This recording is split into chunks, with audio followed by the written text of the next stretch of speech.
कभी भी बिल्व पत्र को तोड़ के ना चढ़ाए भगवान को, और हमेशा जब बिल्व पत्र चढ़ाए तो उसके पीछे जो गांठ होती है उसको अवश्य तोड़ लिया, और भगवान को कभी खंडित बिल्व पत्र ना चढ़ाए।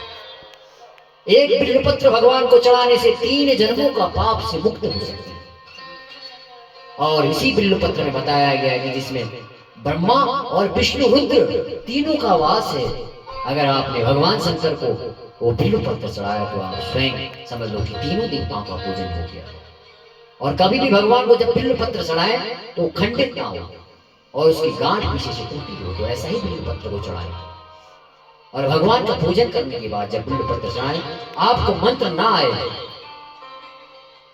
तो उसमें जो पुरुष वर्ग है ओम नमः शिवाय मंत्र कह के, और जो स्त्री वर्ग है श्री शिवाय नमः करके भगवान को बिल्व पत्र अर्पित करें। अगर आपको मंत्र ना आए कोई, आप खाली ओम नमः शिवाय और श्री शिवाय नमः करके भगवान के बिल्व पत्र को भगवान के ऊपर चढ़ाए तो आप समझो आपके 3 जन्मों के पापों से आप मुक्त हो सकते हैं स्वयं।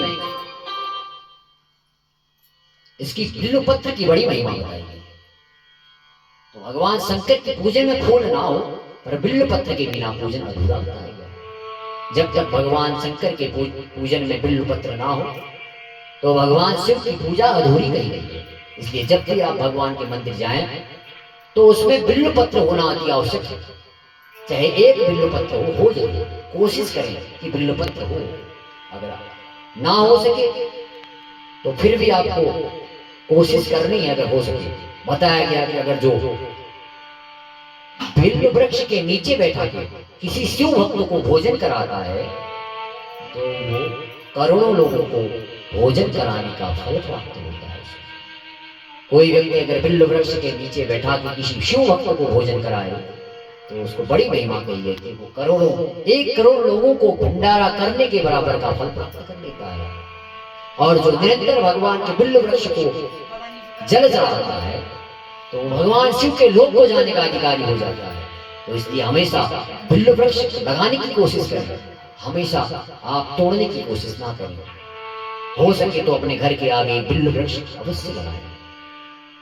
बड़ी महिमा है। अगर आपके वहां कहीं शिवलिंग नहीं है, शिव मंदिर नहीं है, तो आपको जल चढ़ाना है तो आप बिल्व वृक्ष की जड़ में जल चढ़ा सकते हैं।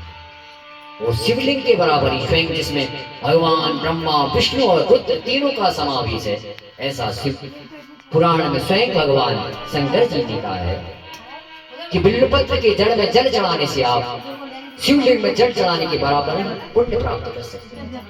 इसलिए हो सके अपने घर के आसपास बिल्व वृक्ष लगाने का प्रयास करें और फिर भगवान को अर्पण करें अपना लगाया हुआ वृक्ष से। और कभी भी भगवान को बिल्व वृक्ष चढ़ाए तो ये बात अवश्य ध्यान रखें कि खंडित बिल्व वृक्ष ना हो, बिल्व पत्र ना हो जिसमें 3 पत्ते हो, ऐसे ही पत्र भगवान को चढ़ाए जिसको चढ़ाने के बाद आप करोड़ों करोड़ों जन्मों का पाप से मुक्त हो सकते हैं, ऐसा स्वयं कहा गया है।